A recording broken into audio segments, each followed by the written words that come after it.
Perfect.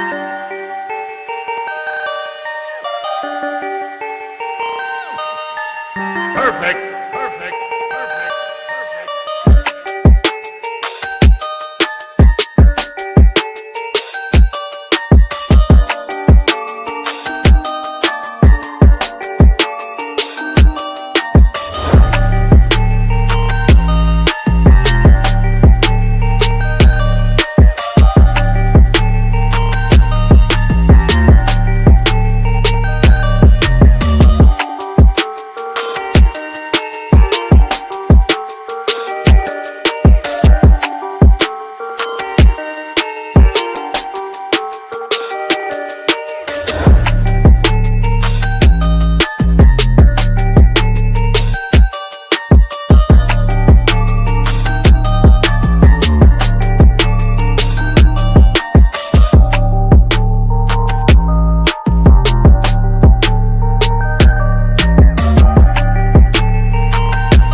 Yo, what up, everybody? It is Thursday night, 9 p.m. Eastern Standard Time, and it's your boys, the Mike and Mish Show. What up, Mike? Yo, what is up, Kyle? What is up, everybody? Welcome to Thursday night. Thursday night live with you boys, and we're gonna talk some MMA. I mean, not MMA. We're gonna talk some BKFC. I was just reading something about somebody about in that fucking MMA. So sorry. There also is MMA going on in the world other than, BKFC. So anyways, we got a couple people coming on tonight. We got the Mexitalian Stallion, Vinny Familari coming on. Vinny Fam will come on straight out of California. He's going to be fighting November 23rd in Los Angeles on that fight night card. And then we got the other half. Go, boy.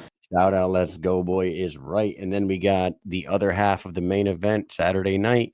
We got Jimmie El Terror Rivera coming on, who's going to be challenging Kai Stewart, who we talked to last night for that featherweight strap. I cannot wait to talk to him.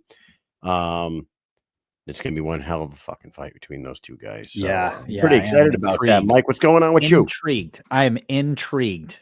You're intrigued. Oh, yeah, definitely am. Oh, my God. I want to see that fight. I'm not rooting against Kai. I don't want to say rooting, but I wouldn't bet against Kai anymore, guys. I don't know if you guys are out there doing your bets, but remember when we were in Salt Lake and he was like, fucking put me in your parlays. You guys are messing up because every single fight he's in, he does fight good fighters, and that's what happens. And every time people go, oh, he's going to lose. No, I'm not saying Jimmie's going to lose. I'm just saying, like, every single time, literally every single time Kai has won, and people he's proven everybody wrong every single time. Every time. So, yeah, man, that's why I am at least this time in the betting odds, he has finally demanded the respect that he has earned, and he is the betting favorite going in against a guy like Jimmie Rivera. So he is the betting favorite, as a champion should be, and I can't wait to talk to him about that. New season started for me tonight, Mike. A new season. Do New you know? season. Is it on HBO Oh or no. Showtime? No. Netflix? It's on the hardwood floor. It's travel basketball started School of tonight. Hard Knocks. The School of Hard Knocks, man. I started started coaching basketball again tonight, and I got myself a real good squad of kids. I got some fucking Damn. shooters. I got some sharpshooters, man. I got 4 or 5 kids that could shoot the damn lights out. A couple kids with some good handles, and a couple big boys with some height. You know, I got to teach them some basketball skills a little bit, but they got the height and the size to just body motherfuckers up underneath. So I'm looking forward to it, man. We're playing travel ball. We're going to be traveling about all over Connecticut. So the furthest place we're going to travel is like an hour and 20 from our hometown. Oh, So, wow. yeah. So we'll be That's going all the way that's down good past like travel. Hartford and Middletown and shit like that. On the weekdays? No. All the games are weekend games. So, but it's like a 15 to 20 game season. We're playing in 3 separate tournaments, and we may actually play in a tournament at Mohegan Sun on the professional hardwood there. So the kids are pretty Oh, excited that's about cool. that. That's nice, man. Wow. Ben says the only guy on planet Earth that stacks a kids team, Kyle Mish. Well, it's a competitive travel team, so Ben, just relax, kid. Ben, haven't you ever seen Dance Moms before? Have you ever Yeah. seen that? Do you see the way that those women act with dancing with like kids that do like shows? Yeah, Listen, exactly. it's You win know at what, all dude? costs, okay? Listen, hey, Win listen, at all costs. This is basketball, buddy. Buck. and Listen I, here, Bucko. listen here, Bucko. I do take it serious, but we have fun with the kids, but I am proud of the fact that me and my 2 buddies who have been coaching together for about 5 years now, we do like to instill the idea of actually winning fucking games instead of just going out there and having fun, because America needs a competitive edge. And there are a lot of teams out there that don't really push that. You know what I Oh mean? yeah. And like there was a couple times last season when we were starting to get ran on, and we call a timeout and we point at the scoreboard up there. You guys see that scoreboard? Does it feel good? You guys feel good about that? Yeah. Yeah. Why don't You you don't want to do end up in the something? basement again. Yeah, boys, why don't you guys do something about that scoreboard up there? Because it's embarrassing right now. You know what I mean? Do it for yourselves. You know what I mean? And they have a good time with it. So I want the participation trophy. Of course you do, Big Ben. You probably got a whole closet full of participation trophies, right? You can imagine Ben's got a whole closet of ribbons. No? Yeah, Ben. Listen, Ben is playing freaking competitive softball, okay, and he's going all over the place. This guy's talking about stacking the team. He's out there friggin' traveling around Florida and the surrounding states. He knows a thing or two about I know. about He's stacking busting up balls. teams. He's busting balls. Everybody, listen, you got to And be nobody, I competitive. don't know if many people knew that. Big Ben is an avid softball player. That guy goes out and fucking just crushes balls. I would imagine, dude. I played in a men's softball league back in my like late 20s, and we used to play this team. And the funniest thing is, like, the team was called the Squirrels. That was their team name. And like you would think, Yeah. squirrels, the tiny little stupid animal. These guys were the best fucking goddamn softball players. They traveled all over the country. They beat the living shit out of every team they ever played. They would go down to Atlanta, play in tournaments in Atlanta, go in the Midwest. They had a guy built like Ben. We called him Bill Brasky. Bill Brasky was a son of a we'd be like, dude, Bill Brasky's up to bat right now. This guy hits home runs with a fucking pinky. This guy would hit 450-foot bombs with a goddamn softball. I don't know how he would do it. It would leave his bat like a fucking missile. And no word of a lie, Bill Brasky out in right field goes out there. He makes a sliding catch, gets his leg stuck underneath the fence in right field, and throws a fucking frozen rope to second base to stop the guy to fucking double up the dude at second. No joke. Bill Brasky once punched a hole in a cow just to see what was coming up the other side of the road. You know what I'm saying? Sure. Yeah, I know all about that guy, Bill Brasky. Bill Brasky. Hey, we should shout out, a couple of our sponsors real Yeah, quick let's while we do wait it. on Vinny. Let's see. What do we got here, Mike? We haven't done this in a while. We're on pause with Bucked Up. We're hoping those guys come back because we love Bucked Up, and I'll continue to use their products whether they sponsor us or not. We still have the promo code, by the way. But Yeah, go ahead, Mike. promo code still works. Promo code still works, but listen up, folks. It's Dynamic Life. Sexual health, weight loss, and anti-aging. Retake control of your life by reaching optimal health. Visit www.livedynamic.com. It's the only online platform where you can become a patient in under 20 seconds. Also, check out their Instagram page at Live Dynamic. That's LIV Dynamic on Instagram. Mike, if you were going to go to LIV Dynamic on Instagram and click that link in the bio and in just 20 seconds become a patient, what would you be using it for? Would you be using it for weight loss, sexual health, or anti-aging? What would you go for? Well, because I want to stay butte, I'd be taking that anti-aging, but that would be number 2. I'd definitely be going for that sexual health. You know what I'm saying? What's better than being healthy sexually? Yeah, that's right. You Get get rid of that the Blue AIDS. Chew. Remember when Blue Chew was a fucking I sponsor? do. I still BKs? have like the card that they were giving out Dude, as memorabilia. yeah, they I were have giving out. They memorabilia, were and I giving out kept Blue Chew fucking 10% off or whatever the hell it was. I still have them. discount cards for Blue I didn't Chew. use them. You didn't use them? I didn't use it. No. Did you hand them out to anybody?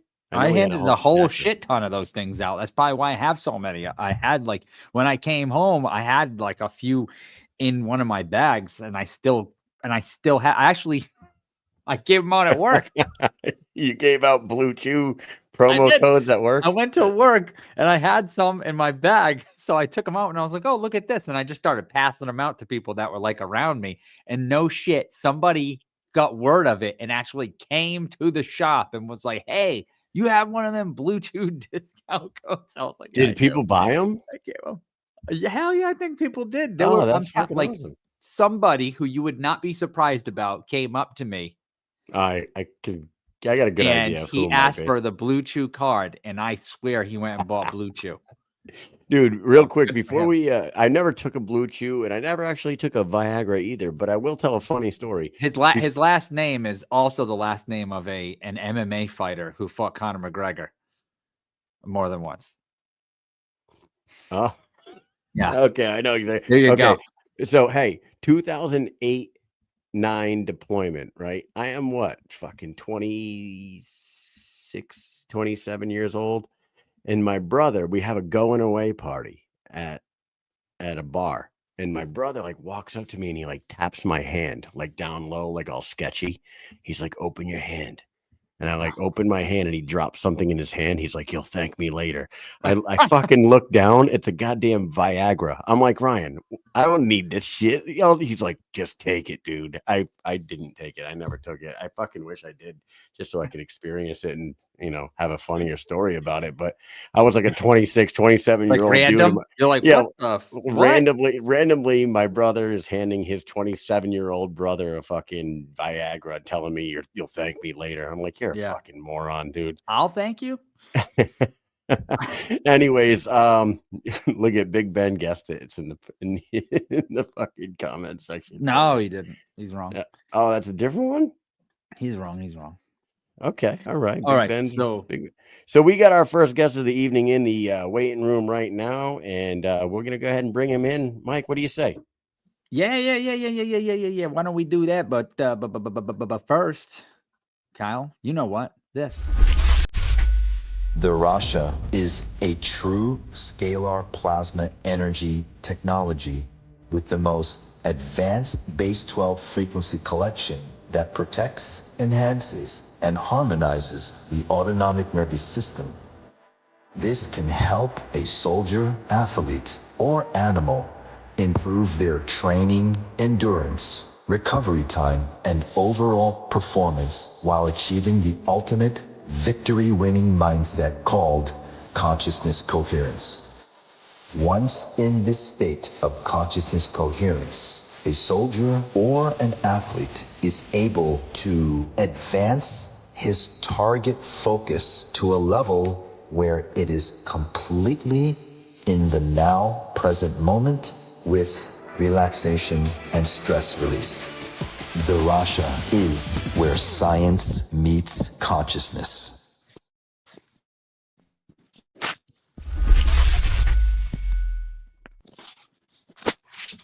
Damn right, Vinny Fam. What up, Vinny, dog? What's up? Hey, what's up, guys? How you doing? How you doing? Uh-oh. He's muted somehow. You just got muted. Oh, let me see. Vinny, you're muted. Unmute. Unmute yourself. Can you There hear we me go. now? Oh, yep. You're going back and forth on mute and unmute here.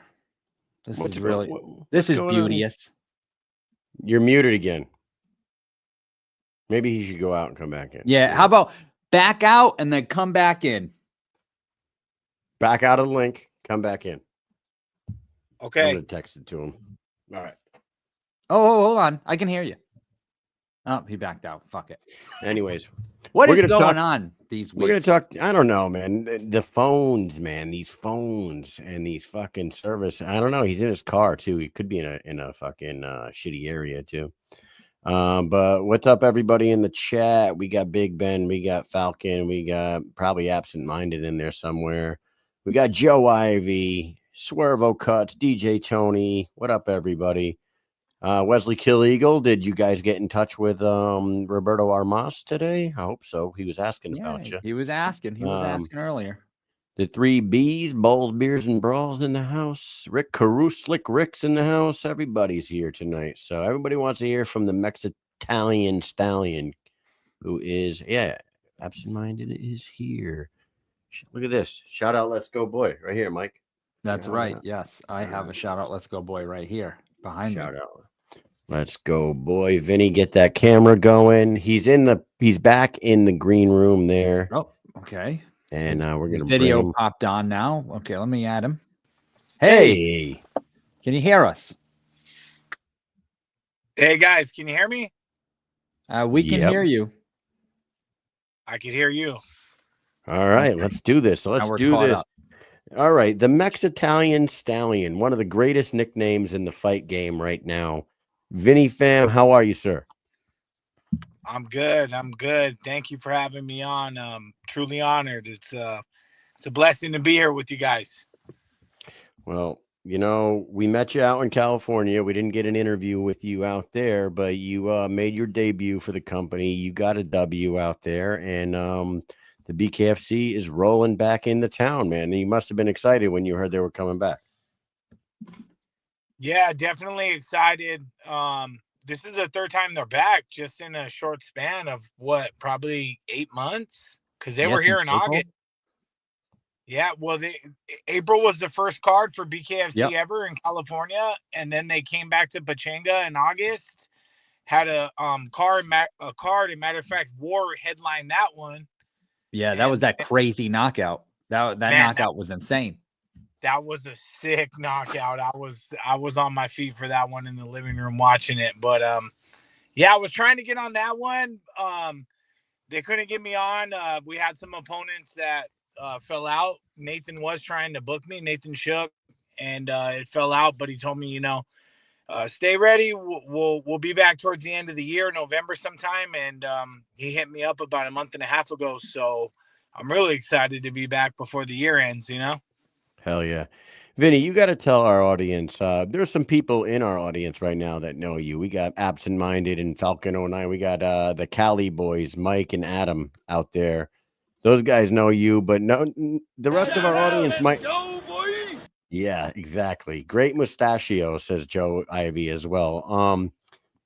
For those that are watching that don't know you the way they do, can you tell us a little bit about, because you have an extensive fighting background in Muay Thai and kickboxing, and when I was like learning more into you, I was like pretty. I was like, whoa, this motherfucker has got a lot of fighting under his belt, like for real. And you got to tell me about this, like the whatever there was like some sort of rope boxing title that you own, like you hold like a. Tell me about what the hell that is. What is this sport? As a matter of fact, last November, I was living in Tulum, Mexico. I was out there for 6 months with my wife, and we were training and fighting under a real famous couple, the Fighting Pharaohs. So Eddie Farrell and Brooke Farrell. If people follow Muay Thai, they should know who they are. Muay Thai is a small world, so Muay Thai is my background. I started in Muay Thai kickboxing probably 13 plus years ago. I have more than, I would say, about 18 semi-pro fights in Muay Thai, 3 high-level accomplished semi-pro titles out here in California and on the whole West Coast of the United States. So that's my background. So yeah, we were out there for 6 months training and fighting, and I fought Card Check. I fought Card Check in August of 2023. So if people aren't familiar with Card Check, but I'm going to expose my age a little bit because I'm 37. Van Damme and Kickboxer versus Tong Po at the end, where they fight with their hands wrapped in ropes and they dip Card Check. Glue. Yeah, that's Card Check. So it's basically Muay Thai with your hands wrapped in rope, no glue and glass. Thank God, you know. Yes.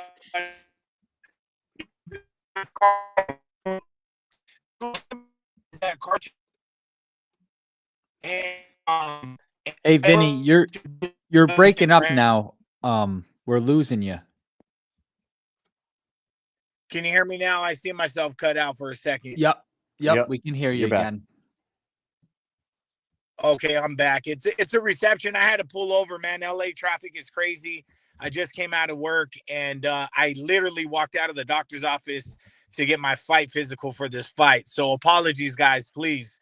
No problem. No problem. I didn't want to miss it though. It took a little longer than expected. But anyways, I fought Card Check in Mexico, so I made history because they only fight Card Check in Thailand, and they got the okay to fight WBC ranked Muay Thai Card Check under WBC from Thailand, right there at a promotion in Mexico called Rumble in the Jungle, Mexico. So I made history with that. I fought that, and then I fought that in August of 2023, and then I was supposed to fight that again in November, but they ran out of rope as I was waiting to go on stage. So my hands were in gauze, and they were like, "Hey, we ran out of rope. Can you just fight Muay Thai?" And I was like, "Sure." So I fought Muay Thai. I ended it, my trip to Mexico in November. I came back in December, and that's when I had overheard and seen that they were going to have tryouts for BKFC in Los Angeles at Brick House Boxing in January of 2024. So I said, fuck it. I fought Card Check. I'm sorry. Can I cuss? Yeah, right? Yeah, you can say whatever you want. Okay. I said, we fought Card Check. Let's go do bare knuckle. Like, I would love to fight bare knuckle. And we went and tried out, and Chris Lytle was there.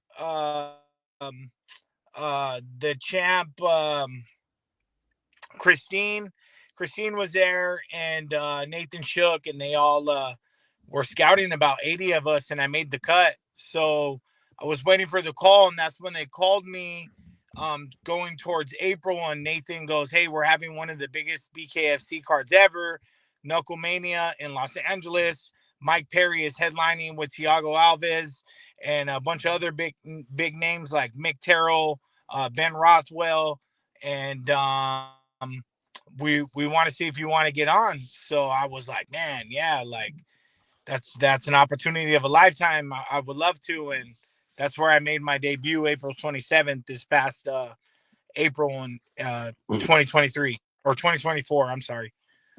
We're going to get into that in a second. For everybody that's watching right now on YouTube and Facebook, for the people that are watching on Facebook, something's going on with Facebook and it keeps dropping our stream. If you guys that are watching on Facebook that keep losing us, come on over to YouTube and watch us on YouTube.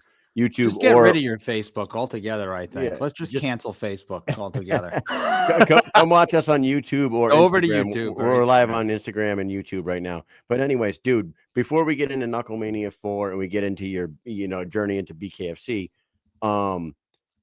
fighting the card check, like getting punched and landing a punch with ropes tied around your hands. Compare that. Like, what is that like in comparison to fighting with gloves on and to bare knuckle? That's gotta be a weird fucking feeling, right? Yeah, it was definitely weird. Your hands feel like it's hard. It's like if I had to explain it, it feels like you have cast on, or those big pro wrestler hands that you used to that you could like put your hand inside of, or like the Hulk hands. If you guys ever seen them, they were going around when like the Avengers first dropped. All the kids had them. I got 4 kids, so I had those hands. That's why I'm explaining them. But it definitely feels like something else. It don't feel like gloves. Your hands are light, but they're still like very solid. And I mean, the first hit when he just jabbed me, I was like waiting and waiting, like, what's it gonna feel like? He jabbed me and it stunned me, and I go, man, like what's the cross gonna feel like? What's the big hook gonna feel like? But I adjusted. I did well. With fighting card check, it's Muay Thai, but with the rope, basically. So you're still in danger of elbows, knees, tie clinch, being swept, kicks, plus the punches with the rope. So I did my best. My strong point is my boxing throughout my Muay Thai career.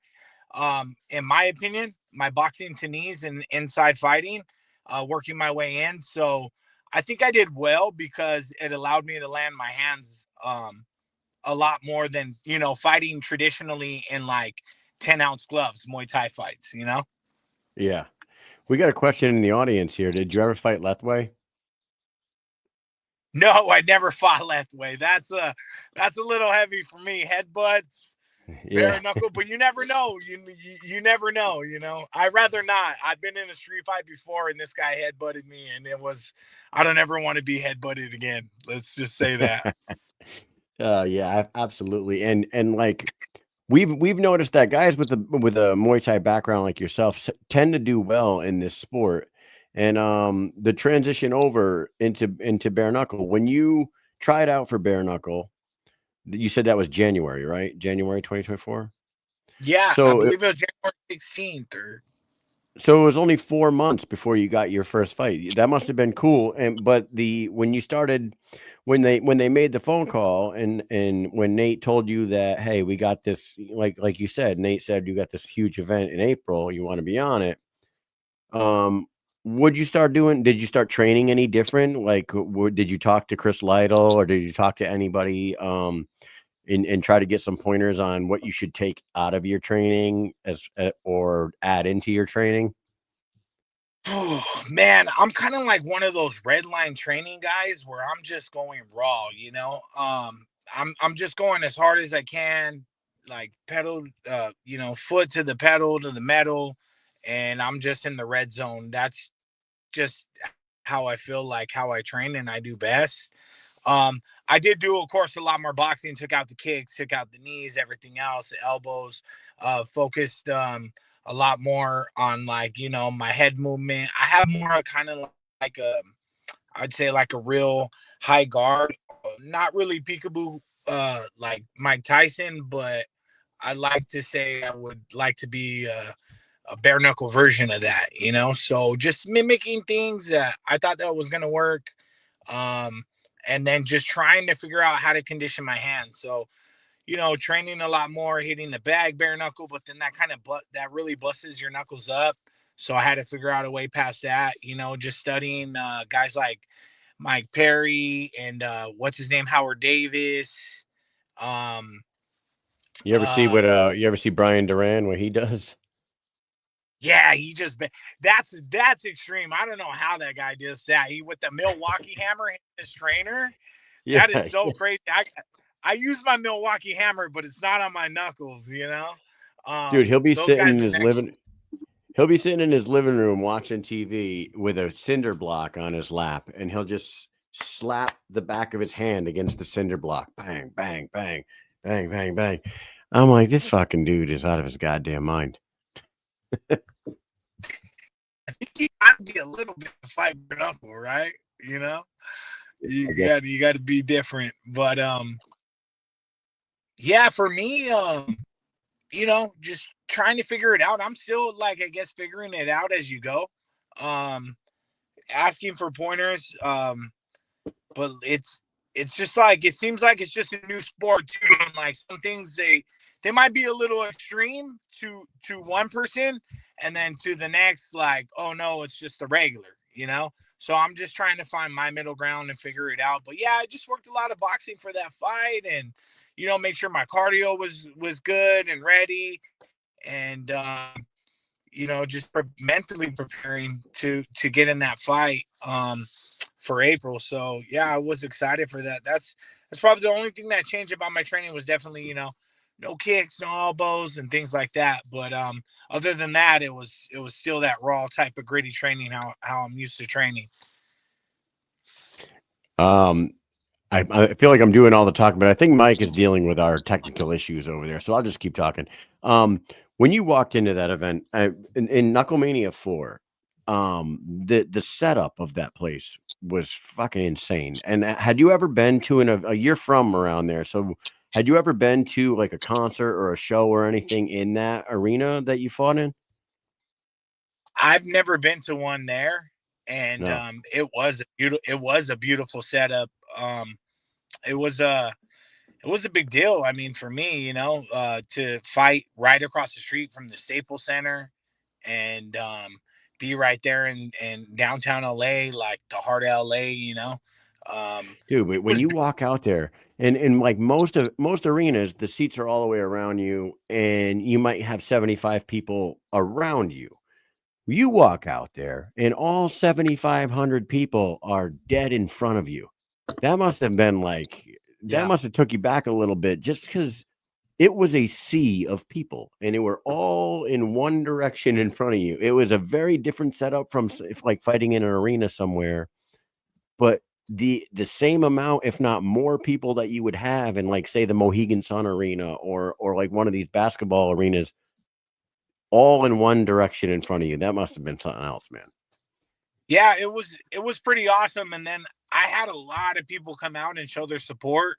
So I had a lot of people like in like, you could just hear them like, hey, Vinny, and they were really proud and happy for me. And I mean, the adrenaline of having all those people in front of you and being under like bright lights like that, and you know, in the squared circle, or in the way that, you know, in front of everybody, that was it was definitely a special feeling, you know, to debut on such a big card like Knucklemania. Um, it was awesome, you know. But I think as well as like, I'm excited to be like in front of people and get seen and get an opportunity and put on a great fight and be there under those lights, and like it feels almost like, wow, it's finally happening, you know, after 13 plus years of training. It feels good. Having all those people like that in your debut fight, it's not like nerve-wracking when you go out, just the crowd alone. Like I could just imagine, like, everybody talks about going out. You just, if you don't have those butterflies, maybe something's not right. But like that friggin' crowd was pretty big for like you know, your debut fight. I can imagine, like, okay, I'm making my debut bare knuckle, but now I got this huge crowd out there. And not only that, but it might have been after your fight that was mentioned, but then they announced that Conor McGregor even bought into the company that night too. Like that night was massive, massive. It definitely was. It was one for the history books, right? I think they said it was, if you know, quote, I think Nathan said that it was the biggest card in BKFC history at that point. Now I'm excited to see, I mean, not trying to jump past that and move forward, but I'm excited to see what Philly's going to look like, you know? Oh my God. Yes. We got word on Philly. We had David Feldman on for our 300th episode and he mentioned Philly, and they got big things planned for Philly. Yeah, I'm excited to get on that. I mean, I'm excited to see that one, you know. But I mean, to be on the first ever California legal bare knuckle boxing card and it be Knuckle Mania with all the big guys like Mike Perry, Thiago Alves, Big Ben Rothwell, who'd Ben fight? I forgot. Todd Duffy, dude. You had also had Mick Terrell and Lorenzo Hunt on there, but And you Lorenzo were Hunt. fighting, bro. You were fighting in front of Nick Diaz, Sugar Nate. Shane Mosley. You had and Mike and I like accidentally. Mike fell into a conversation with a billionaire from Canada, and then we found out afterwards that there were like 7 other billionaires in the VIP list that night. And I'm like, Jesus Christ, these guys were fighting in front of freaking an insane VIP list that evening. It was crazy. Yeah, Brandon Ortega was there. I seen him in the crowd. Oh yeah, Brian Ortega. That's right. You had Ortega. You had Uriah Hall was there. Yeah, it was great. There's a lot. I mean, how awesome is that, right? I got to do that and represent for California and represent for Los Angeles and the county I'm from is San Gabriel Valley, so which is still Los Angeles County, but it's a little east of LA. So it was awesome. I'm excited to be fighting on this one, which is going to be in Long Beach, which is still Los Angeles County. It's its own. It's a part of LA, but Long Beach is Long Beach, you know. Hey, 1 second before we lose focus here. We were just reminded. We just named all these crazy people that you fought in front of that evening, but we didn't bring up Slater from Saved by the Bell, Mr. Mario Lopez himself. I apologize. I apologize to Mario Lopez for not mentioning his name. You know, man, I took a big picture with him, and I sent it to my mom, and she was so happy, man. She was so happy. I was like, look, it's Mario Lopez. You know, I remember growing up watching him on Saved by the Bell, and then even watching him on the show Extra with my mom, like after school, after 3 p.m. So that was really cool. That guy is young. That guy doesn't age a bit, huh? I was just going to say he's 53 years old and he looks like he's 23 years old. It's insane. I don't know what that dude has for a diet or what he does every day. Like, I feel like he must he must have the most insane fucking daily routine treatments. Yeah, to be like that, or he doesn't drink any. I don't know. Like he doesn't have the look of like the usual, you know what I'm talking about? Like when people get the facelifts and then their face kind of looks like it's a weird, man. It's a weird look. But a lot of those like famous people, Big Ben actors, says it's called money. They have that. Big Ben says it's called money, but there's a lot of people for, with money that try, like I'm saying, they get the facelifts and shit, and they don't look like. I know that Big Ben tucked Mario Lopez's shirt in for him after he used the bathroom that night. Yeah. Big Ben did that. Yeah, zipped his zipper up and everything. Big Ben's a good guy. If I'm Mario, what are you gonna do, man? Big Ben's Big Ben. You know, you guys doing things, sir.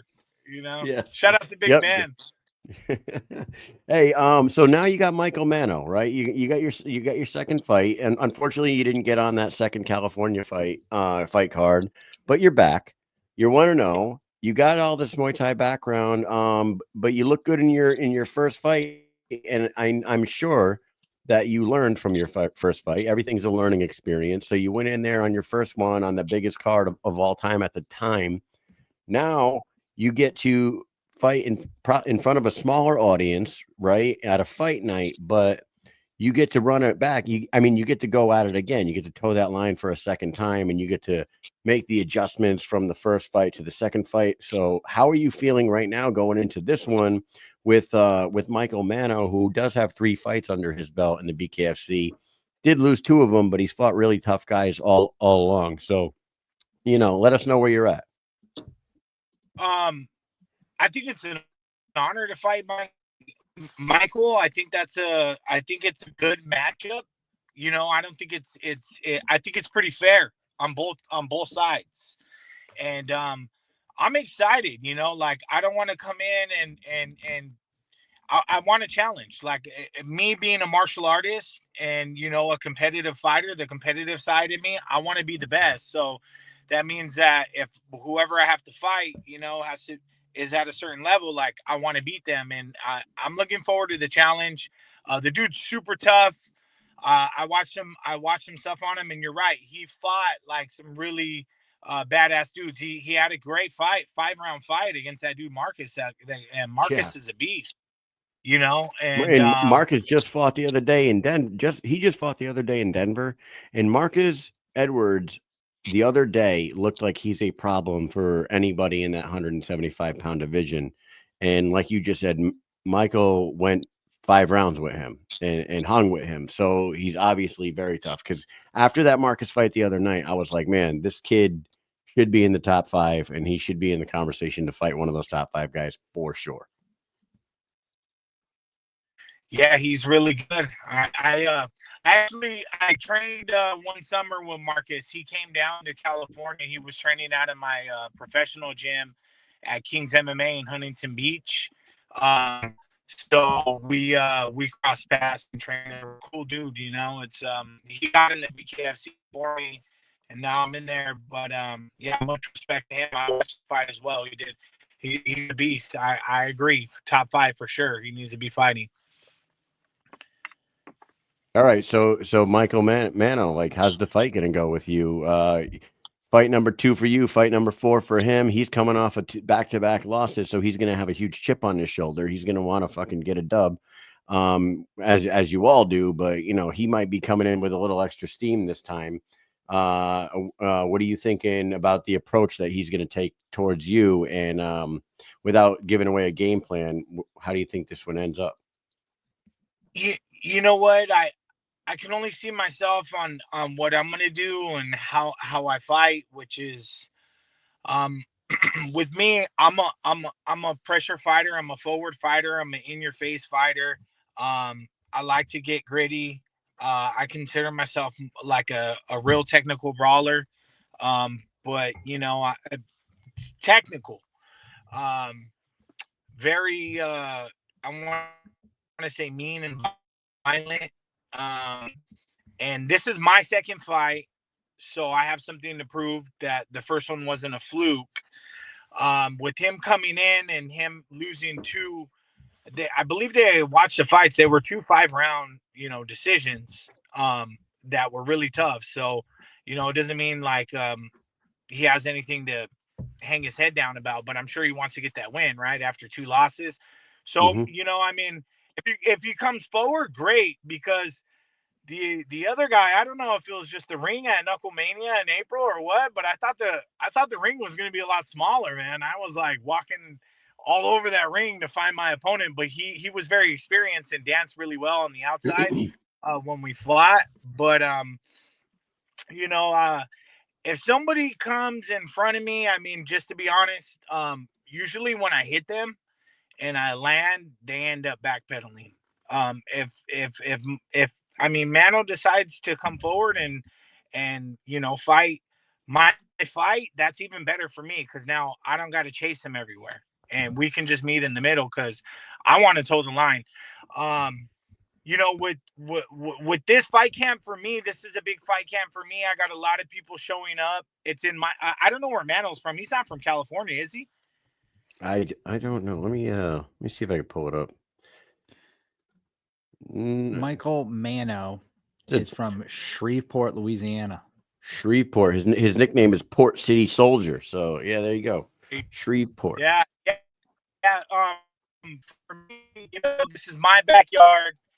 I believe I have the momentum. Like I said, I like to be in front of the people. I like to perform. I got something to prove.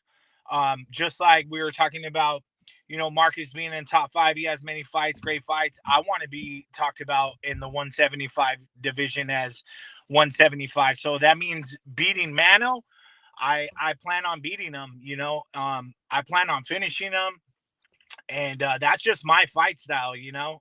Go forward, raw aggression, look to land my shots and put him down. Like, this is a big fight as well as on me, because my father, rest in peace, he just passed away about 3 weeks ago, and we just had his celebration of life this past Saturday.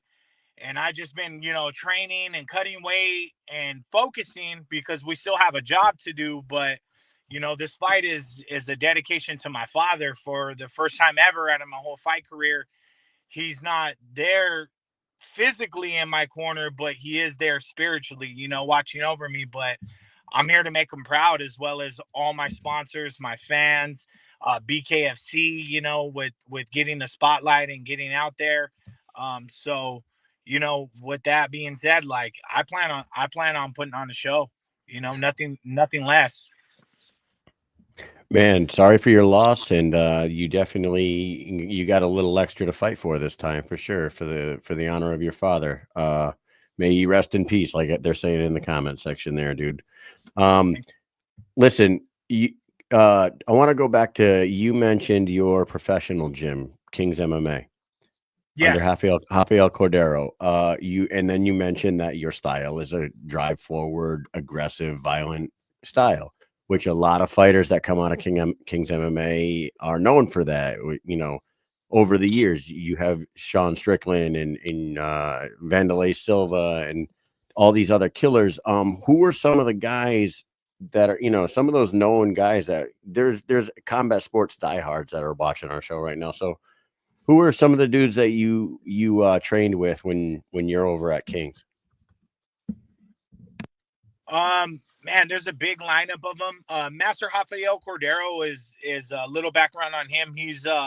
He was one of the head coaches of Shooter Box. When Pride Fighting Championship was real big in the early 2000s, like he's the one that was training all the guys in Shooter Box: Vanderlei Silva, Anderson Silva, Pele, Shogun, Ninja Hua, just all the killers, right? As well as when he moved down to California in Huntington Beach, he started King's MMA, and that was the new chapter, which a lot of the Brazilians and everybody else followed. So I've been on the mats throughout the years with old school guys like me. Shogun. You get in there with Shogun. I've trained with Shogun. I've had Mayhem Miller on the side of me, Lyoto Machida, Benil DeRouche, Nolan Tickman, Paul Song, Corey Kelly, Giga Chikadze. Who else, man? You ever get any sparring in with you ever train with Chris Cyborg at all? Yeah, I've trained with Chris Cyborg, but I think we might have sparred. She would pass through, she passed through and paid respects here and there, right, because the Master was one of her, Master Cordero was, her coach at one time and seeing over her. So she comes through. A lot of people, man, Fabricio Verdum. Oh yeah. And Fabricio Verdum, we're talking like prime Fabricio when he fought Mark Hunt and beat Mark Hunt for the interim title. And then he had to go and beat Cain Velasquez, and he beat Cain Velasquez when he beat Fedor Emelianenko, Babalu Sabral. There's what so a fucking lineup, dude. Holy Christ. Dude, right? I mean, imagine insane. Imagine if this sport was around 15 years ago when all those guys were in their prime. Can you imagine if BKFC was a thing when all those guys were fucking, at the top of their game? Vanderlei, can you imagine Vanderlei Silva in his prime fighting BKFC or Shogun Hua or Lyoto Machida, like any of those guys? They can all throw hands. I would, man, if you could turn back time, right? It'd be fucking unbelievable. Yeah, definitely. Well, the cool thing is for me is to represent Master Rafael Cordero's like name and lineage. I've been with him over 10 years. I'm actually ranked under him, like in his martial arts like ranking system as a black belt in Muay Thai kickboxing, like in striking. So which we work a lot of boxing there, we work a lot of boxing and head movement and inside forward pressure. So that's why it comes so natural for me, I guess. I guess you would say for this type of style as well. I feel like it fits for bare knuckle fighting.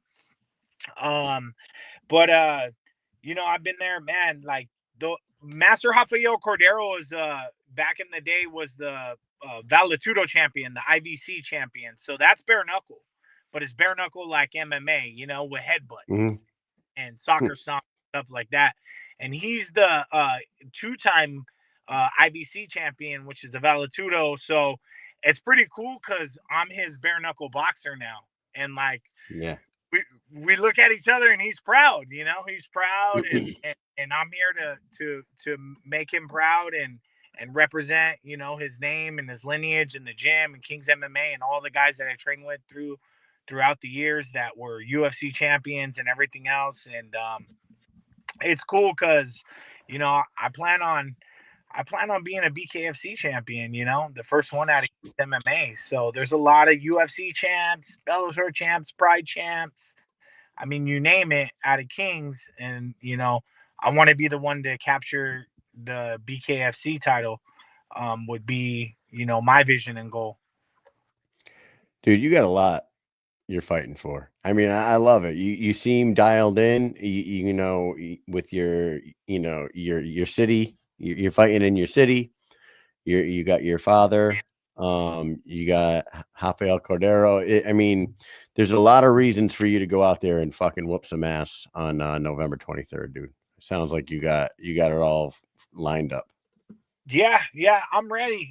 You know, my daughter turns 1 on the 10th of November, so I'm ready. Like, as I'm training through this whole camp, I'm still enjoying my family. I'm still blessed, and I'm blessed for this opportunity. You know, to be able to fight and end off this month with it. And I'm just excited. I'm excited to fight, man. Like, I want to fight. I've been hounding them, like, let me get a fight. I was supposed to fight one of the guys that are on this card, that are fighting on this card. We might get matched, actually. We might get matched later on down the road, but let's focus on Manno first, because he's nothing past, you know? There you go, man. Jesus. We're excited to see you fight for sure. After that first one back in LA, here we go. Before we let you go tonight, I want to thank you for giving us so much of your time. You gave us about 45 minutes. Yeah. Great talking to you. Great getting to know you a little better. And I think a lot of people learned a lot about you and your background tonight, and they're excited to see you fight on the 23rd of November in Long Beach. Any final words for everyone that's going to be paying attention before I let you get out of here? You know, I just want to say, stay tuned. It's an honor to be fighting as a bare knuckle fighter for BKFC championship, and I plan on making a lot of noise and meeting a lot of fans that I haven't met yet out there before and after the fight. And let's go kick some ass, man. I'm ready for it. 2 weeks out. Let's do it. I love it, man. Vinny Fam, the Mexitalian Stallion. Fantastic nickname, like I said before.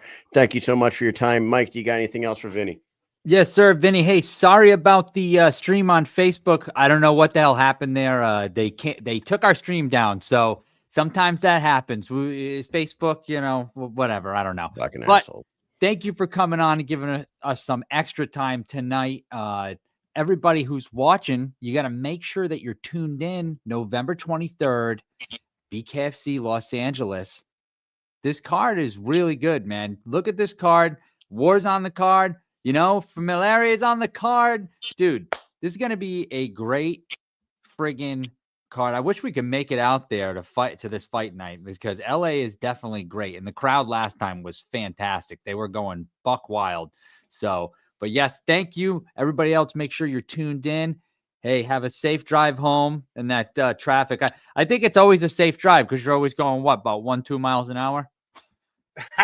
Yeah, you're not lying. Yeah, but it's still dangerous with these guys driving, man. But yeah. Appreciate you guys. Thank you for having me. Thank you, everybody who tuned in. I'll see you guys November 23rd, fight night. Yes, Thanks, sir. Vinny. All right, man. Take it easy. Everybody else, stay tuned. When we come back, Jimmie Rivera.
Here he is. There he is. There he is. What's going on, Jimmie Rivera? How are you, man? Good. How you guys doing?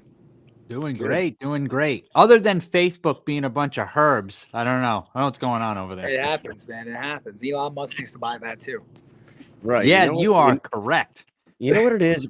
I think last night I was wearing my Make America Brave Again shirt and we were singing 45, 47, but do. And you know, they probably got all fucking butthurt about that and took our Yeah, I shit think they down. did. But we're live on Instagram and YouTube and we're gonna get this shit done. Jimmie, welcome back to the show. You're out there in Billings, Montana. First of all, have you ever been to Billings, Montana in your fight career? No, I've never been to Montana. It's fucking awesome. I love it. People are super nice out here. And it's an awesome town, man, and for lots of reasons. So I'm really enjoying being out here. It's just a little colder than it is back in Jersey right Oh now. my god. I can Dude, it just was like imagine. 70 something degrees again today in Connecticut. I don't know. What is it out there? Is it like in the fucking 20s, 30s? You know what? I got away to midday with like a t-shirt and a plaid button-down shirt. But then at nighttime and in the mornings, it's fucking cold. Yeah, it's 42 right now, and I know that 42 probably feels like fucking 25. Well, there's always A a wind too. whipping A around. little bit of wind whipping around, so you feel that too. When we You know- went to Kansas, Kyle, right? We went to Kansas the first time we ever went. There was it wasn't even a quarter mile walk from the hotel and to Target, right? It was sharing like the same parking lot. I didn't want to make that walk. I didn't even want to walk back from Target to the hotel because I was like, what the fuck is going on with the wind here? It's like the worst wind ever. It was nonstop crazy. And when it just hit you, it was like being slapped in the face with an icicle. I hated it. Yeah, it sucks. Not That's- good. Not good. That's that Midwest shit. And you know what? Like, dude, I'm Get rid of wind. upset. I'm upset that Mike and I aren't making it out to this one because we've been wanting to get to a Montana card for a while. They always stack these cards up pretty good. Montana breeds pretty decent fighters out there. There's quite a few of them that come out of Montana. As weird as it sounds, like you don't think Montana when you think fighters, but we're not going to make it out there. But we are not going to have the opportunity to see you fight again. Last time we saw you was against Daniel Strauss at Mohegan Sun, but this time the stakes are a little higher, man. You are fighting the undefeated poster child of the BKFC, King Kai Stewart, in his mustache. What are you thinking about the fact that you know it only took you 3 or 4 fights to get yourself into the title talks here, and you got that shot? I mean, I think it kind of worked out at the end of the day. Kind of the stars aligned. I got the wins I needed to get to fight Kai. At the same time, he pretty much fought everybody in his division. So it was I was kind of the next one up. Yeah, and we were talking to him about it last night, and he is very respectful to you, even though like he did the little he does talk the little Jimmie stuff, and like he did. I think he mentioned that you like ran away from fighting and became a cop, but like I think he's just talking trash to sell. I think a he fight. also voted for Harris because he has something about me being a cop. You know, most cops are Republicans, so I think he just doesn't really agree with me. But it's okay; it happens. Yeah, I mean, I mean, you know the only people that hate cops, right? You know who they Oh. vote for, right? oh yeah, yep. So They're the ones. Yeah, that we're get- both military. We're They are both the ones that military. got our. They're the ones that got our Facebook. thank you shit for taken serving our. down. First of all, hold on, let's stop right. I'm thanking you for serving our country. You did something that I couldn't do, and I really appreciate that you guys served our country. And we live in the fucking best country ever. So thank you for serving. Appreciate that a lot. Thank you, Thank you, man. Jimmie. We appreciate you. What you do. And you want to know Kidding something? I'm ready to. I have you know how many fucking years I've been in the Army, Jimmie? 23. 23. God bless you. 23 goddamn years. I am fucking ready to move on, but I Is do it love 25 it. and out? Is it 25 and you're done? No, so here's the deal. Like we are full time. We're not active duty Army. We're full time for the Connecticut Guard. So like Okay. we're in uniform every day, like active duty Army. We're fucking Monday to Friday. We work full time. And then we do the 1 weekend a month thing, like traditional National Guardsmen. So we're in our uniform A lot. a lot, Like- dude. Like Yeah, 3/4 of 26 every. out of 30 days a month, basically. Did they it feels did they like. send you guys out to North Carolina with the hurricane and all that? Some Not people did go, but I did not. He we didn't go. send people from Connecticut Guard. We have Chinooks and we have a lot of Chinook pilots up here that were Okay. doing. They were doing a lot of rescue, like they were like rescuing people from the. They were pulling people out of the water, and they were doing all kinds of shit. Crazy. But they're also what they're doing right now, which is actually cool. And I'll just shout them out right now. These guys are there's wildfires like everywhere up here in New England. I don't know if you've heard about them, like Well, down in Jersey. You know, it hasn't rained in a while. It's very dry Dude. out. The weather's been crazy. We have it up by me. I live in the sticks. I live closer to the PA border, about half hour away. I live in the middle of the woods actually. So it's been really rough because, you know, we clear out brush, and I've been waiting for like November to come where it's cold and the ground is cold so I could burn the big brush piles I have. I can't do that because Right. it's too warm. It's dry. It hasn't rained at all. Like I laugh about it. My mother-in-law's boyfriend drew this big, was it a butterfly? Something in our pavement, and I'm like, holy shit! It's been so long that's been there, and it hasn't rained. Oh, no way. Washed away. I was like, and I'm like thinking, I'm like, man, I don't know if I have to fill up the wells just in case. Like, I don't know what's gonna happen. You know, we need some rain. I want a storm to come. I don't know, hurricane, whatever. I don't care, just something. Even if it snows, that's good too. It is crazy, and it's so crazy that like they just had like hurricane season, so there was all this hard rain that was like coming up the East Coast, but like none of it really fucking hit the far east northeast. And now I don't even, like, I'm too dumb to know like how. I don't know if people are like flicking cigarettes out their fucking car windows, or people are starting like campfires and they're not putting them out correctly or whatever. But I don't know what's starting the wildfires, but they're all over the state. And the Connecticut Guard got called up, and they've been doing like the, you know, scooping the water and pouring, like whatever you call that. Yeah, it's very cool shit that they're doing. Something that they don't really ever get a chance to do. It's fucking, well, it's cool in one way, and another way you're like, shit, I gotta, you know, forest is burning, you know? Right. Yeah, it sucks. It's a mixed feeling. It's a mixed feeling. Right. Yeah. Anytime you get to go and help somebody and do something, it's always because something bad happened. Yeah. So it's like exciting, but it's not, you know, it is weird. It's like a bittersweet type of thing. We actually, my unit was called up. They were asking for volunteers to go to the president's inauguration in January. I hope you're going. I didn't know they were asking, and I was kind of fucking, you know, I was a little on the like aggravated side, but not really. I wasn't like really told that they were looking. They got enough people, so yeah, I didn't even hear it. Didn't even. I was like, before. I'm like, are they still taking people? Like, one time, Jimmie, I will say this: I volunteered for a vice president detail back when Pence was the VP, and I don't know if I would ever volunteer for anything like that again. Oh, this was like outside of the military, though, right? Right. This was wear a suit, drive a car in the motorcade for the VP. Yeah. So like we pick up these guys right at Air Force 2, right on the tarmac, and they're like, they brief you. You got a Secret Service guy in the passenger seat, you got one in the back seat, and you got some fucking, I had some White House people there. I didn't have the VP, but he was in one of the other cars. They're like, we're going to be driving from the airport to, it was the day that girl, Greta Thunberg, was like, how dare you? How dare you? That girl. Remember that shit? Was that the one where she faked getting arrested? And people always all thought like, oh, she got arrested, this and that. But it was not actual police. It was all staged. And everybody believed it on the media. But if you actually looked into the scenario, it was fucking staged. It was, yes. I know what you're talking about. It wasn't that day, but it was literally the day that she said, how dare you, when they got that. Yeah, that was the day. Dude. Looking at my wife. My wife is one of my fact checkers. It was that day. No. I'm going to tell you right now. Like a different day. Same girl. Different day. Same girl, different day. Dude, they were like, stay within like 4 feet of the car in front of you. Do not slow down below 40 miles per hour. And you're going through these barriers in New York City where there's like 2 feet of space on both sides of your fucking vehicle. And there's like thousands of people lined up on the roads.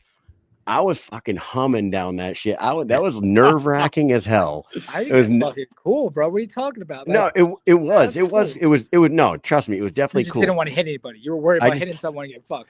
I was just worried. Yes, I was worried about some asshole in New York like hanging over the barrier, and I fucking wrapped them with the front of the vehicle. Whatever. I mean, at the end of the day, you're following directions. You're not the person in charge. So, liability is not there, but there's barricades for a reason. Right. You know what I mean? If I ask for your license, registration, insurance, there's a reason why I'm asking it. When they ask me, why'd you pull me over? I'm like, well, you went through that stop sign and you almost hit that kid on the bike. So now you're getting pulled over. Do you want to know what the biggest reason why I would never volunteer for that shit again is? Because they didn't feed me the entire fucking day. Oh, you were hangry. I was fucking pissed because the detail started at like 5 o'clock in the morning and I didn't get let off till like 7:30 at night. And I was fucking starving. And we went back to the hotel where all the people were staying. And they're like, yeah. I'm like, how do I get back to the airport where my vehicle's at? And they're like, well, this vehicle stays here. So you guys are on your own to get back to the airport. And I'm like, 2 drivers from your fucking VP motorcade have to Uber back to the airport to get their fucking vehicles? Like, what is this shit? And that's what we had to do. We had to Uber from the hotel to the airport to drive ourselves back to Connecticut. Yeah, I just think you should have did the detail for the actual president. I think you would have got treated better. No offense. Yeah. Probably. I mean, obviously, that's why Pence is not running with Yeah. Trump. He's no JD Vance, that's for sure. JD Vance is awesome. I like that dude. Yes. A lot of respect for that dude. Hell yeah. Definitely. Let's Well, not get into politics though. Let's talk about something. I hate politics. Let's move on. Well, not the politics. Just Kai's saying he has a thing against cops, so you know which way he voted. You know, he doesn't like police officers. You know what police officers vote. It's always one way. So, but everything's good now, man. We had a good victory on Tuesday, and I love it. I'm sorry. You guys are missing Montana, but I'm not gonna lie. It was a bitch to get out here. I had a 4-hour delay.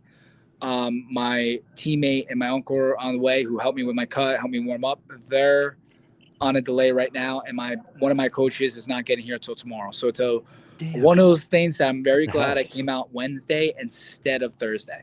Yeah. Shit. No kidding. Definitely. Damn. Well, hey, I want to ask you about Kai. I know that we just kind of talked about his whatever you were saying. As a fighter, you have fought the who's who of the top of the fight game, right? We talked to him about that last night.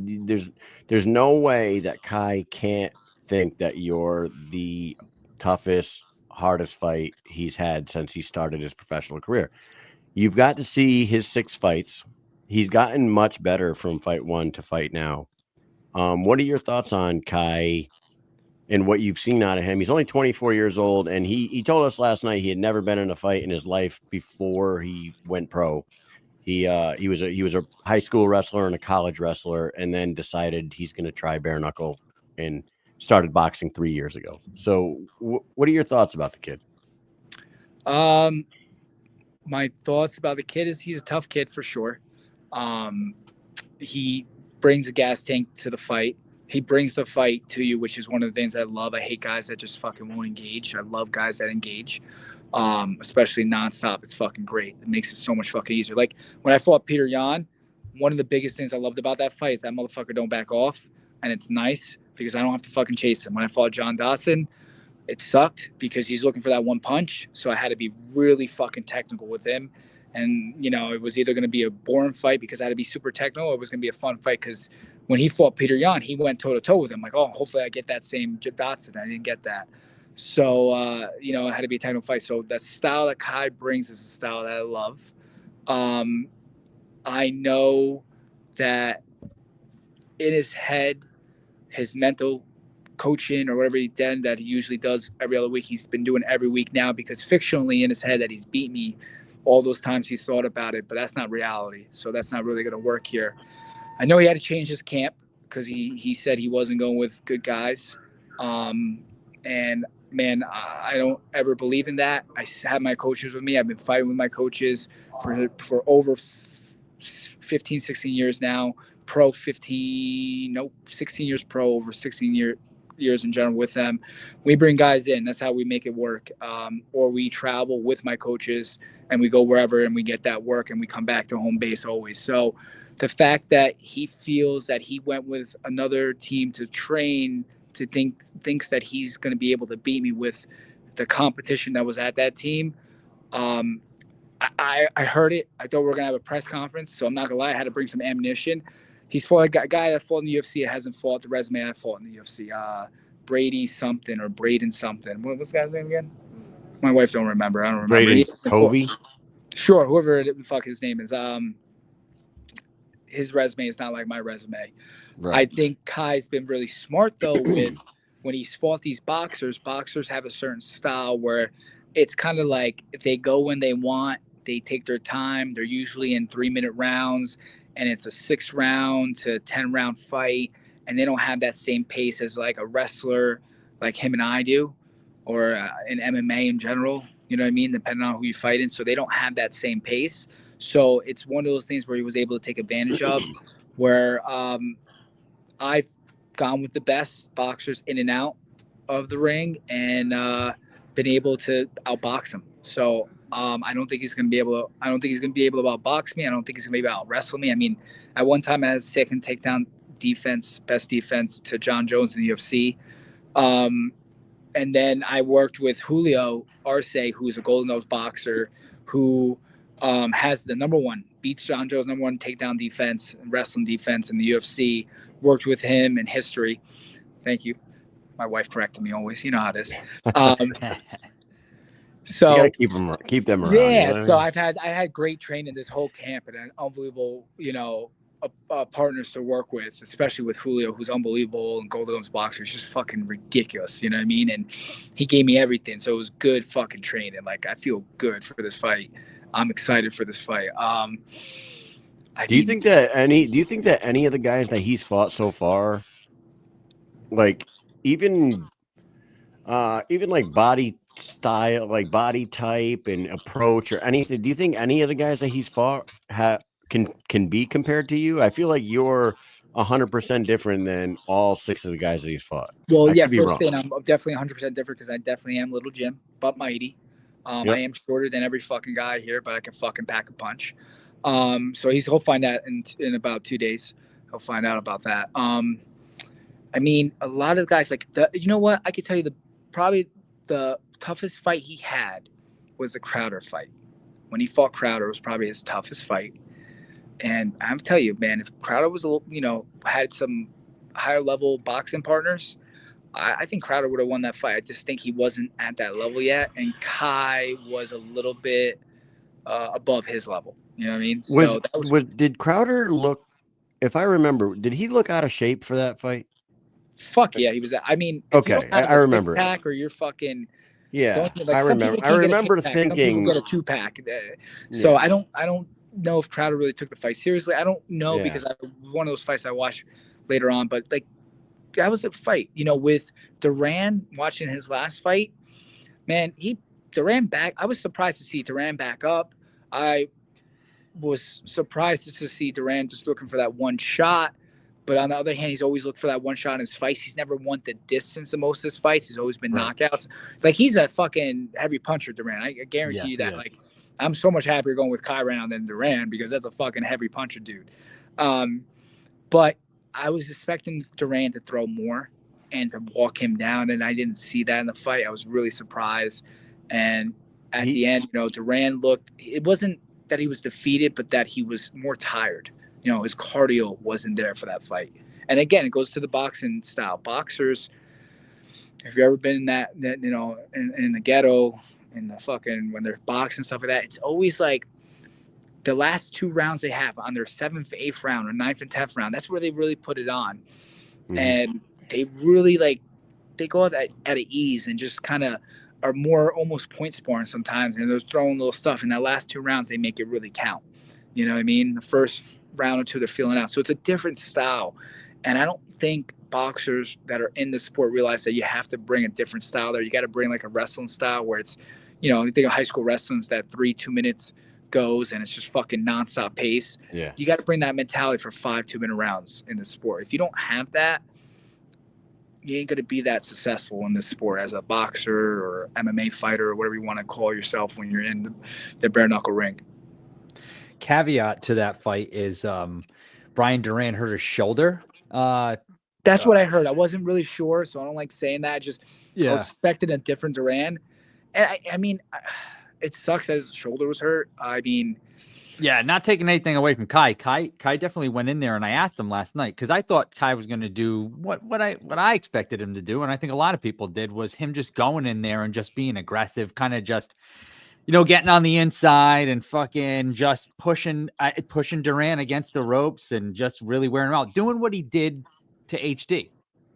Just coming up on the inside over and over and over and over again and just wearing him down, because we know Duran's got that big punch. So if he just keeps coming in, he wears him out. Oh yeah, he hit him a couple times, big punches. But you know what?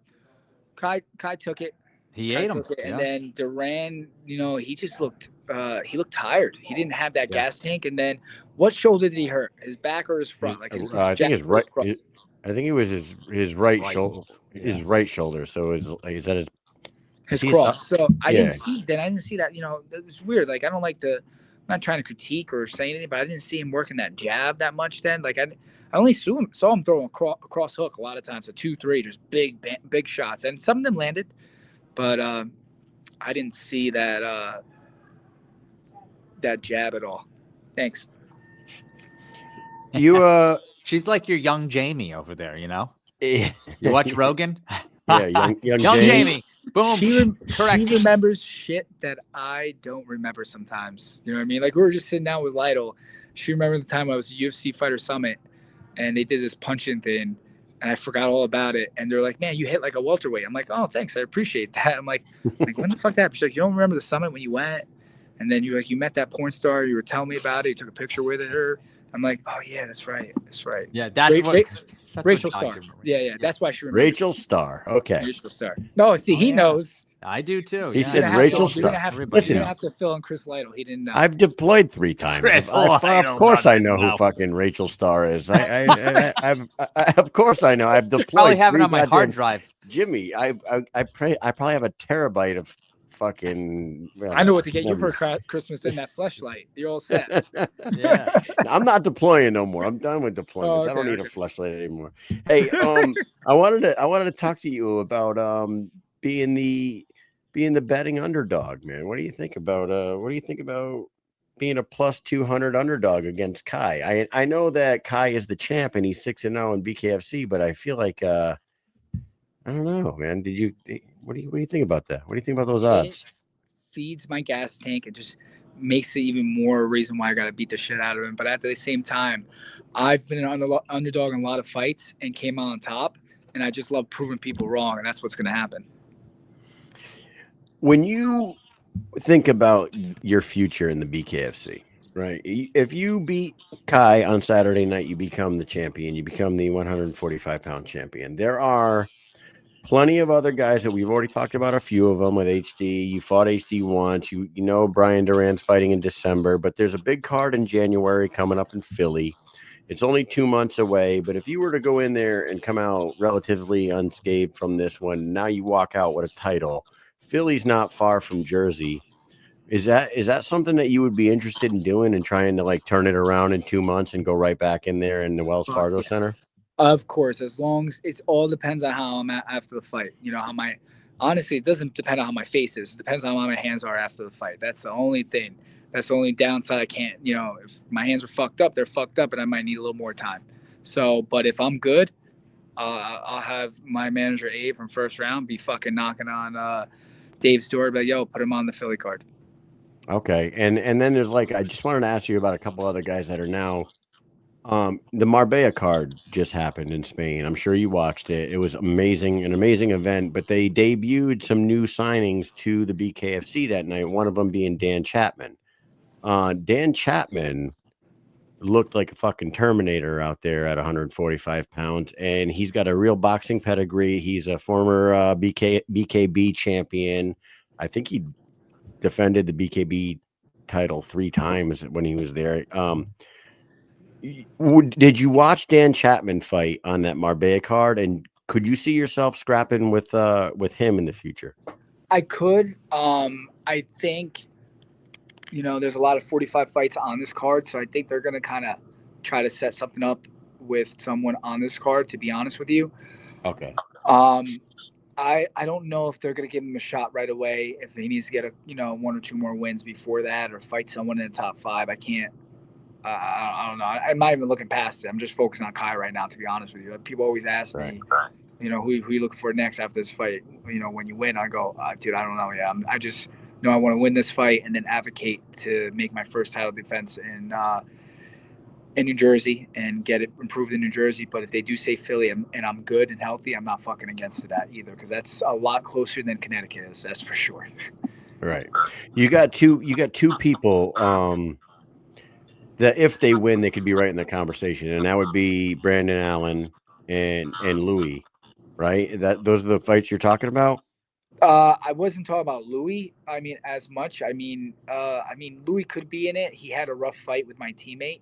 The last fight, I know it was last minute. He's on a 3-fight skid right now. Right, he is on a 3-fight skid, but I think there's one more fight. I thought there was one more other 45er. Yeah, with Allen. Allen's probably one of the biggest ones. Someone asked me about Allen after the Strauss fight. I'm like, I don't know who you're talking about, and I had to look it up because I didn't realize Allen was out for a year and a half and he wasn't fighting. So I didn't know of him because it wasn't something like I've only been with BKFC for 3 years now. So I guess Allen was just winning, and then he had a layoff because of whatever it was, injury or whatever it may be. So I didn't see him for the year and a half while I was still fighting, So I think that could be one of the things that they could be setting up. I'm not really sure. I just kind of let my manager handle that, and that's it. I thought we were fighting in December on the Philly card, and then all of a sudden I get a call, hey, we're 6 weeks out and you're fighting in Montana. I'm like, oh shit, okay. Okay, yeah, because the Philly card was originally December. When David came on our show a couple weeks ago, he said that it was January 25th at the Wells Fargo Center. But then the other day on the Bare Knuckle show, they said they're gonna announce a date and location soon. I don't know. I don't know. I'm like, what do you mean you're gonna announce a date and location? Fucking David Feldman said it himself. He said, as a matter of fact, I want to say that he goes, no, it's set in stone. January 25th, Wells Fargo Center. So I'm like, okay, I don't know what the fuck's going on. That guy does a lot of work and does a lot of things, and he just sometimes I think he needs a vacation. He's overworked. He works his ass off. So, hey, whenever it is, and if it's later, even better for me. Even a quicker turnaround I can make. I can't tell you how David Feldman, right? We've been covering the sport since just before Knucklemania 1, right? So BKFC 13, 14 is when we started really covering the sport with the show and traveling and covering events. Those shows were they were small, you know what I mean? They were very small. They didn't have shows anything like what they're doing now. We were in Biloxi, Mississippi, and where is there there had to be 1,000 people, probably less than that actually. And and now just 4 years later, Conor McGregor bought into the company. They're doing shows, 8,000 people, 10,000 people, 9,000 people, and they're in Spain and open air bullfighting arenas, and they've got big name boxers and people like you, Jimmie, who are coming from Jimmie, Jimmie Rivera coming from UFC, and everybody knows who you are. You know what I mean? So it's crazy the amount of growth, just the growth that they've had in the last 4 years is unbelievable. I would have never thought. I would have thought that the company would be here in 10 years from where we started. It just like a rocket just took off. Get my food. It's really amazing, honestly. It's just wild. Yeah, I mean, I'm really happy. I think it's one of those things too. I tell people all the time, it's not competing with the UFC, but it's up there with the UFC because it's a different sport. But at the same time, all the fucking shows, how many shows they actually put on, it's fucking crazy. It's unbelievable how many shows they're put on. They put out almost as many shows that the UFC does. You know what I mean? So they're fucking. That's what blows my mind that they're keeping up the pace, like you just said. This is He's got a good crew with him. Right. Yes. And it's not a big crew. It's not a big crew. It's a pretty small group of people. Yep. They run it very very mom and pop. They're very tight knit, that group. And now that Conor's in there, the sky's the limit. They're going to Italy and Hungary and Australia next year and Dublin. That's the way. That's the way you do it, though. Internationally, that's the next step. With being domestic and doing so many shows domestic, now it's the next step international, and it's just going to grow the sport more. And it's going to get other networks and other sponsors, especially with Conor being there. Other sponsors, networks, and people that want to work with Conor and work with Dave and put on more shows. I think that's the way to go. there's going to be top guys coming in, like people they heard of. And I just think, everybody's going to come in and then, eventually earn a spot to fight for the belt, fight for whatever they want to fight. I love it, man. And we ran into Dan Hooker out in Spain, and we asked him what he thought, and he was like, I got to just go get me that UFC belt around my waist, and then I'm leaving, and I'm coming over here to fight bare knuckle. I was like, that's what I want to hear, my friend. That's Everybody fucking wants good to do shit. it. Well, That's awesome. Once Conor's done with his contract, I guarantee you that he'll do a bare knuckle fight. So once he's done, once he's out of his contract. Yeah, absolutely. Definitely. He's made that pretty fucking clear too. And in the comment section, real quick, Anthony Camacho says the BKFC has 50 full-time employees compared to UFC's 2,000. So, No, it's different. Yeah, that's crazy. Pop. They're running it with a fraction of the amount of people that the biggest company does. So they're doing great. Jimmie, we don't want to keep you all night. You've been traveling. I gotta cut weight tomorrow morning. So yeah, you got to cut weight. I'm in unbelievable shape right now. My weight cut is not what it usually is. So I'm good. Awesome, dude. That's good to hear. Best of luck to you on Saturday against Kai. Before we let you go, any final words you want to say to anybody that's paying attention, to Kai or to anyone? Well, the most important thing I want to say is thank you to my wife, my kids, my family for the support. Thank you to my team, my coaches from Team Tiger Showmans, my business partner John at my Tiger Showman location in Short Hills, New Jersey. The people around me, Julio, my teammate who I've been training with the whole time for the fight, and two other guys, Juan and Brian. Thank you to all those guys. Without a good support, you can't be successful. And I have a great support behind me that have supported me and helped me get where I want to be and in this title contendership now to win the belt and bring it back to Jersey. So it's fucking awesome. Kai, you could do as much mental training as you want possible, but that's all fucking fictional. Reality comes in 2 days, brother. I love it, Jimmie. Thank you for coming on. I'm excited about this fight. The card is absolutely stacked from top to bottom. So they did a really great job stacking the card up for you guys out there. And the diehard, the people that know bare knuckle know that this card is fucking outstanding from the start to the finish. The main event and the co-main event, especially with Angulo and Julian Lane. I love watching that fight. It's always a good time. Awesome. Good shit, man. Thank you so much for coming on. Mike, what else you got for Jimmie? Yes, sir. Everybody make sure you are tuned in November 9th. That is this Saturday night. Stewart versus Rivera, Billings, Montana. Thank you so much, Jimmie. Have a great weight cut tomorrow. We will be watching. All right. Everybody else, stay tuned. We'll be right back. Bye. Later, man. Thanks. Yo, what's up, everybody? Let's get in here. We live, baby. It's about to start.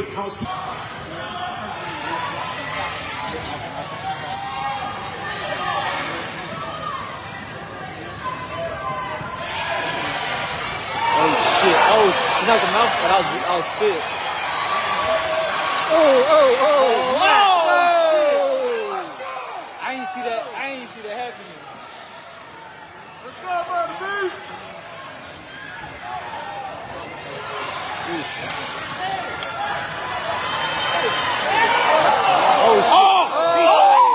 Oh, shit. He's sweet. Oh, my God. Slick Rick. Oh, my God. Like I said, Slick Rick. That's another upset. We got it. That's another upset. Oh, my God, bro. Damn. Oh, why is this? I switched it. What are we doing here? It's highlighted on the damn background. Still don't come up. When it rains. Idiot. You know what? Hey, we had two incredible conversations tonight. I fucking loved this show. Vinny and Jimmie, you guys fucking came through, and those were good conversations, man. Even though Facebook's being I didn't have a great time, I'll tell you right now. Yeah, the interviews were great, but I was not having a great time tonight. I was getting very upset. you were behind the scenes trying to figure out the fucking bullshit. Yeah, I don't understand. So this happened like a few weeks ago for the very first time. They flagged our stuff. They're like, "Oh, this is spam." I'm like, it's not spam. We've been doing this for 4 years, and I do the exact same thing every time. But now all of a sudden, they keep labeling our shit as spam. And so I So don't what we know. need to I have do every time is they do this, I urge have to battle. everybody to watch it on YouTube. Just everybody Yes. come watch it on YouTube. Fucking Facebook. Yeah, we gotta drop Facebook. We gotta go just straight YouTube. We'll do YouTube, Instagram. We gotta get on Rumble and Twitch. I think that's what we got to do. We got to start Yep. exploring Because I other don't know what their options. issue is. I keep saying, hey, ask for a review, but whatever. They drop it. Well, who cares? I hope Facebook crumbles. It's the Zuck's fault. I'm telling you. I'm telling you. Facebook is going the way of MySpace. I hope because it sucks. Yeah, they fucking hate us. And it was a great conversation though tonight with those two guys. I'm excited to see these fights this weekend, and I'm excited to see Vinny back. And dude, Vinny's background. That's really, he's got a lot of experience. He's trained with a lot of fucking killers, and like he's done a lot of cool shit for a guy that we relatively didn't know anything about. Yeah. I started like reading about him a little bit today, and yeah, he's got a lot of fighting experience, and he's trained with a lot of fucking badass people. So, King's MMA is no joke. And the come forward, violent fucking style of all those dudes, all the guys he named, what do they all have in common? They fucking knock people out like crazy. Yeah. Yep. Yes, that they do. Are That we they going do. to Florida 12/21? This is something we're going to talk about the next 1 or 2 events we're going to go to, because there's like 3 or 4 events coming up that we probably could get to. Which ones we go to, I'm not sure. Yeah, we got to figure out what we're going to do, because Atlanta's coming up too. Yeah, Atlanta. We got Philly in January. Yeah, is a big one too. We do want to, I do want to bring this up on the screen here, Mike, because we're very close to putting in an order, guys. We're very close, and if you guys want an official grunt style Mike and Mish shirt, now's the time to hit us up, message us, get on Instagram and DM me on Instagram on our show page, and just tell me what size, what style, and how many you want, and we'll put it in the order this weekend, and then I will personally mail them fuckers to you guys. And if you have my phone number, just text it to me.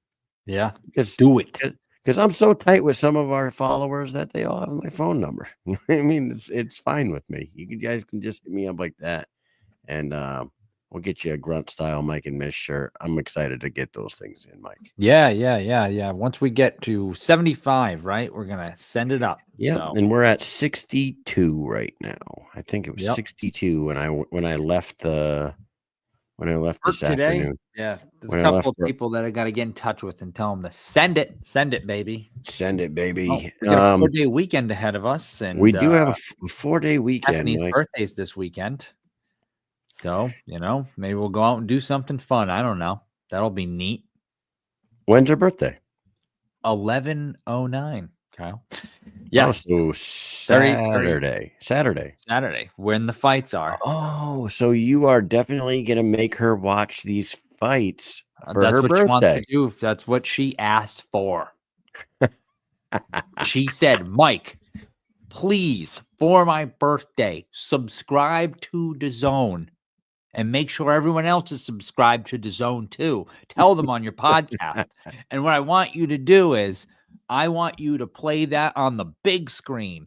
As a matter of fact, can we go to Tom's Watch Bar and watch it and have them play it on all the screens? And I said, Stephanie, for you, I will do anything you want. I will play. I will get DAZN. I will get the annual subscription instead of monthly. Okay. And I will play it on our phones, on our tablets, and on all the screens in Mohegan Sun for you. So, yep. She's going to be so excited. She's going to love this. I love it. I don't believe a word out of your mouth, but she's going to love it anyway. I do want to shout out over on Instagram. We had, they're not necessarily tuned in at the moment, but we had Jihad Wingfield in there. We had Gary Fox, the BK Bet Shark, BK Bet Shark. We've been Shark. We got Papa G, Tennessee Gangster, Jenny Savage, Untamable. Gary Fox kicked some ass last weekend. Oh, you guys see my new the Mish list? I put it out on Instagram today. I was sitting around today at work, and every once in a while, my brain starts rattling shit around. And I don't know if we could pull the picture up here, but I could tell you guys something, dude. I thought this card, the Mish list. I had Eddie Alvarez versus Jeremy Stevens, Britton Hart versus Poe Denman, Arnold Adams versus Perdomo, Hannah Rankin, Jessica Borga, Mike Perry, Dave Mundell, Dotson, Blas, Dan Chapman versus Brian Duran, Ryan Reber versus Dylan Schulte. They just announced Brennan Ward multi-fight deal. I was thinking, who could he fight? Dude, Mike Perry and Brennan Ward would be a fucking great fight. Also, Brennan Ward versus Mike Richmond would be a great fight. And I know Mike Richmond is about to fight for a title, so he might become a champion. He might beat Jared Warren and become a champion. So obviously, Brennan Ward's not going to get a title fight right off the rip. But that's a fight I would love to see.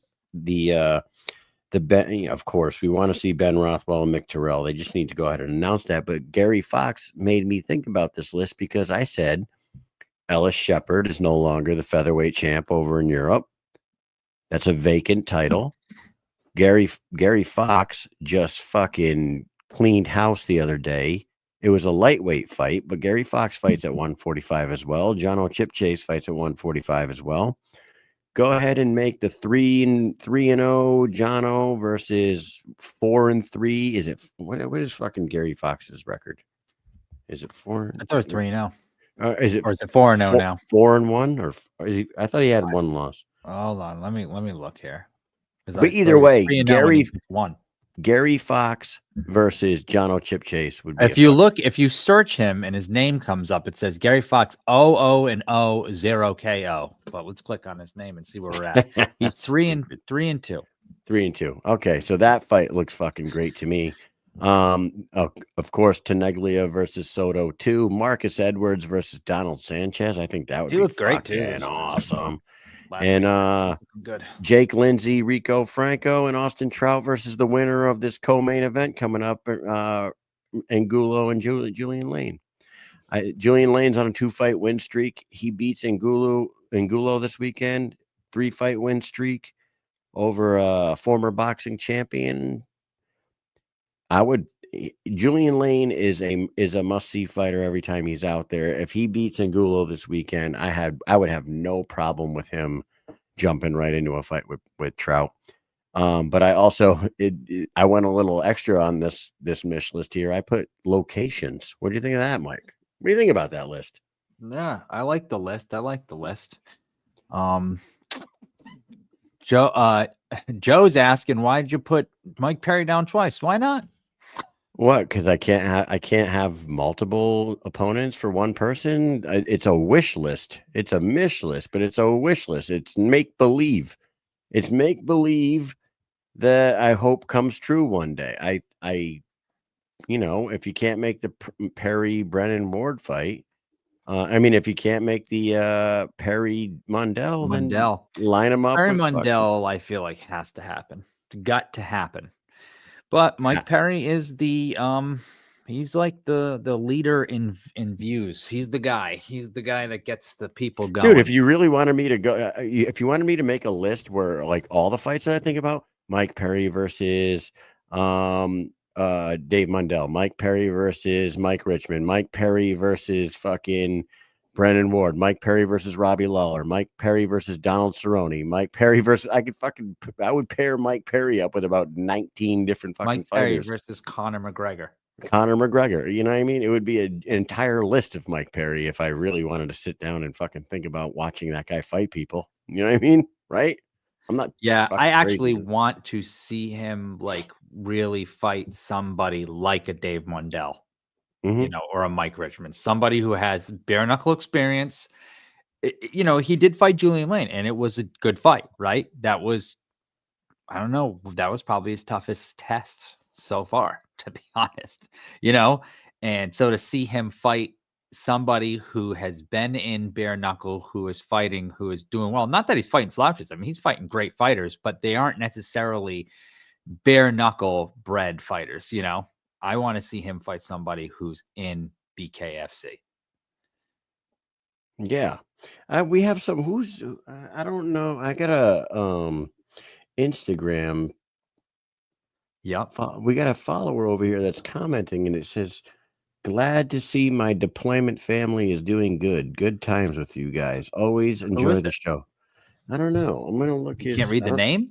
It's Meek SLCM3. Do you know who that is? Well, I know there was a Meeks that was deployed, and he was from Chicago. Remember, you remember there was like every few weeks there was new soldiers from Chicago who would cycle out, and they were like working with us. They'd have like maybe 2 people. That's who, with the name Meek, I think that's who it is. His name is Levi Meeks. Yes, that's him. Okay. Yep. Oh, well, Yeah, that's a guy who worked. He was in, I believe, he was an engine shop guy. No He kidding. worked in avionics with me and became good friends with him. We'd go to the gym all the time. Yeah, he was a good dude. Do you remember him? You probably know if you saw him, but you also worked during the day, and we worked overnight. So Yeah. So, and it was also 14 years ago or 12 years ago, 11, 12 years ago. Right? yeah, well, that was 2012. So yeah. Yeah. We're getting old, Mike, and I can't remember things. But anyways, yeah, there was my Mish list. If you guys want to fucking go on Instagram and drop some suggestions in the comment section, sometimes those lists fights end up getting made off of those lists. I don't know if like people look at them and be like, you know what, these kids aren't too You know fucking who stupid. might look at them? Nathan. That's That right. threw me off. When he called him Nathan, I had no idea who he's talking about. Isn't that funny? Like, just by him saying that, I was like, Nathan, who is that? And he was like, yes, Nathan Shook. And I was like, no way. I would have never guessed. Like, Nathan? I would never heard anyone call him that. It's fantastic. Isn't it weird how you can just say definitely something like the very first simple? person. It's his exact name. It's his fucking name. It's his real name. We've never heard anybody actually call him Never. that. Not one time has anyone called him Nathan. So it completely threw me off. I didn't know who he was talking about till he said shit. Oh yeah, and Camacho said Nate Manis fight. I told you that yesterday, right, Mike? Yes. Nate Manis is fighting on that Atlanta card, and I would love to get to that one. And it's slipping my mind. Who the hell is he fighting? I told you it last night. God damn it!